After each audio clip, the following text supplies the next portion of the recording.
Cantonese had preserved some of the proverb that's older. And actually, interestingly, if we read the poems from, for example, Tang Dynasty or Song Dynasty, in Mandarin, many of those poems doesn't rhyme, but in Cantonese, they.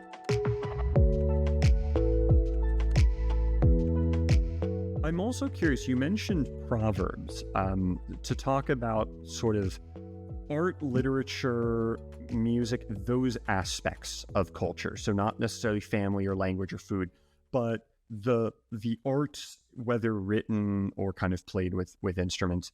If you, I don't know, want to talk about that either as at the level of China as a whole, or if there are any things for Hubei or Guangdong that you want to comment on or note. Yeah, so the Cantonese proverbs are quite different than Mandarin ones. Just to make a note there, I used to do a little bit of research on the ancient Chinese, and it seems that Cantonese is an older language than Mandarin. I think that's something it's agreed upon in academia.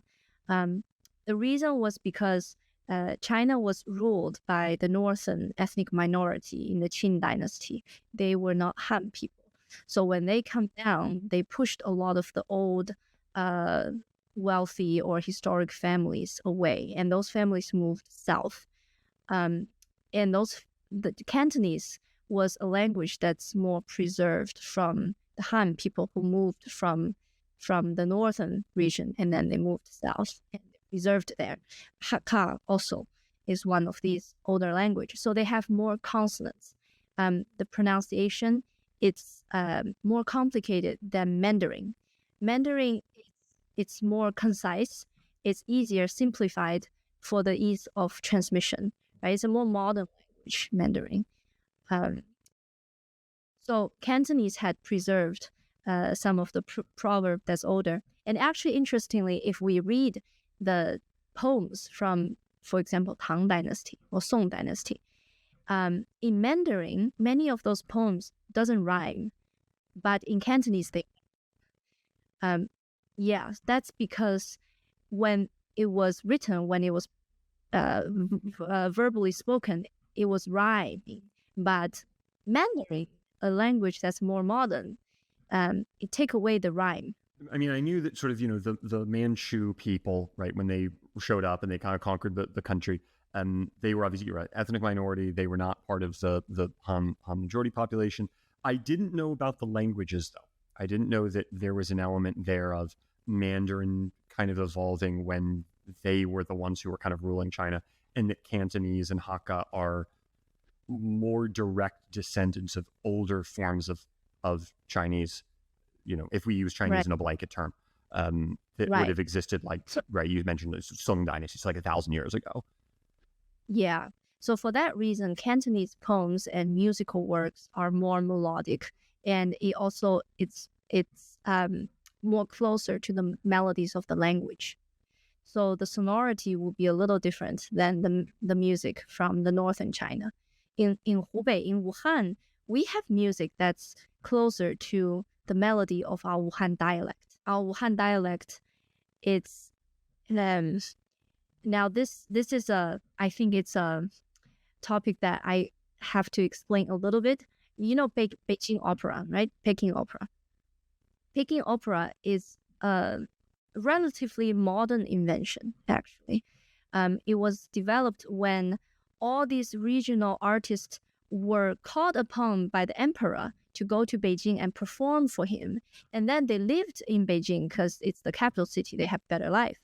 And they communicate with each other. They exchange. And then the Beijing opera came into being. Before that, it was all the regional operas. And one of the regional opera that influenced Beijing opera a lot is opera from Wuhan, Hanju, from Hubei, I should say from Hubei.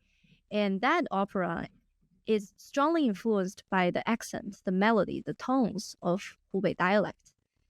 So I can hear our accent reflected in those singings, in those melodies.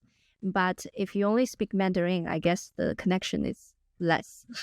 When is this happening? You mentioned the emperor's kind of assembling everyone, taking them to the court in Beijing. Is this Qing dynasty as well, or is this pre? It's Qing It's dynasty. Qing It's dynasty. Okay. actually in the Emperor Qianlong. Okay. I mean, there's obviously a lot you could talk about with Chinese music and Chinese musicology. I don't know how much you want to get into that. If you could do like a brief summary, maybe, of some, I don't know, interesting facts or interesting things that people outside of China might not know about, let's say, traditional Chinese music. I'm sure people have they've heard probably little snippets of it, little snips of Chinese music, but they're not something they're going to be very familiar with. So, yeah, is there kind of a quick little presentation you could give on? Well, I do teach this kind of lectures every year at World Music Pedagogy class. So I think a common misconception that people have regarding Chinese music is how traditional is Chinese music.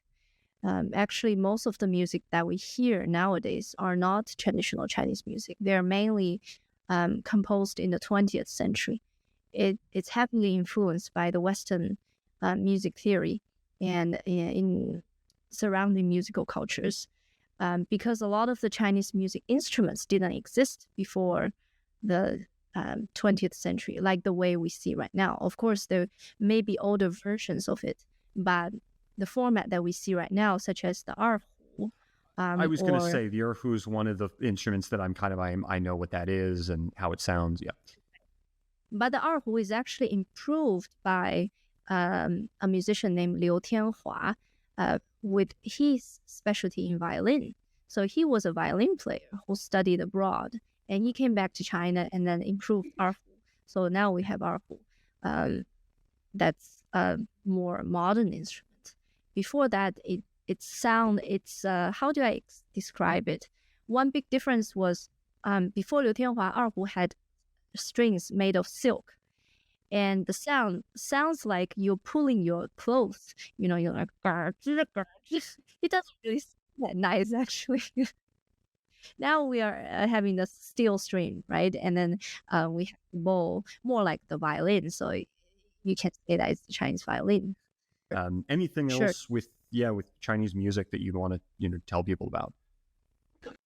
Well, yeah. So a lot of Chinese instruments came from the Middle East.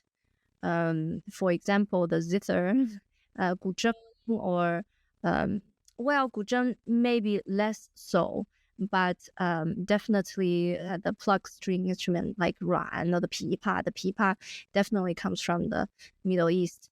So we have a lot of instruments that came along the Silk Road. So people had been studying that what instruments we had really that belongs to the Chinese culture like 4,000 years ago. They came to conclusion that we have the flute. Okay, so we do have the flute. And you've got the bells. You've got the big bronze bells that I remember from my Chinese art history class. Yes, they dug up from the Zhou dynasty, if I remember correctly. Yeah. And the qin. So qin is older than the guzheng. The guzheng has bridge, so it's fixed pitch, right? But the qin doesn't have bridge, so we use our left hand to move and to adjust the distance to play different notes. So the qin is much more complicated and traditional. In a lot of Chinese ancient literature, there were description of qin. And actually, China had harp. Although now we don't have harp. It used to be called the konghou, or in Japanese, kugo. There are Japanese musicians who are recovering the Chinese old konghou and play the Tang Dynasty music with it. It's quite fascinating. I really like that stuff, kind of rediscovering, especially with music, because I think unlike literature where we can read it, if the pieces have survived, we can just say, okay, here's what they were writing. Music's so hard because obviously before the invention of recording, we couldn't understand like, well, what did this actually sound like? And, it gets pretty spotty when you start even in the Western tradition, starts to get pretty spotty before about 1,000 years ago, 800 years ago. It's very hard to reconstruct some of this stuff. So I find sort of ancient music reconstruction efforts to be a really cool field of study and really interesting stuff, because it helps, I don't know, Yeah, breathe more life into the cultures and the people that existed that much further back at the past. but I think it's a double-sided sword. So many people are doing rediscovering ancient music, but what they're really doing, it's not um so much based on the history, but just to please the crowd or to use for commercial purpose, and it sounds nice. I can assure you that anything that's real, historic, and old music doesn't really sound that It's going to nice. sound weird. Because the tones were different. We didn't have the scale that we are so used to nowadays. Yeah. Yeah, that's right. Do you have any, I don't know, I mean, you don't have to, but any examples of that, of cases of people sort of putting together, like, it sort of sounds pseudo ancient, but we kind of just made it up, versus people actually reconstructing something and thinking, yeah, this sounds pretty weird. Yeah, so for those commercial stuff, I guess we just need to do a little Googling or search on YouTube. You'll find plenty. No need to talk more. But the real serious one, yes, so there's a ensemble called the Eurasia Consort. Most of them are based in Boston, and it consists of Japanese musicians and American musicians. Because one of my friends is playing there, so I know that they are dedicating to rediscovering and to represent the Tang Dynasty music according to the scores they discovered from archaeological relics in Dunhuang along the Silk Road in the desert. Yeah, so that's really serious stuff. Yeah, and I'll want to give that a listen, and we can put a link down, because I'm always in favor of promoting people who are doing really good scholarly work on this stuff, and actually bringing, as you said, bringing things back where it doesn't just, oh, it sounds kind of like something you'd hear in a Hollywood movie that's vaguely related, but an actual example of, yep, here's, even if it sounds strange, but like, here's an example of what people were putting together. I mean, I listen to occasionally little segments from sort of the ancient Mediterranean, and there are, again, really fragmentary pieces of that, but it sounds strange, but it's still interesting to sort of listen to. I think, less familiar with that stuff with China, like really, really old Chinese music. Again, as you said, like the stuff I've heard is probably more 20th century kind of, it is composed by people from China, but there's some Western elements and orchestration and all of that, yeah, that goes into play. Yeah.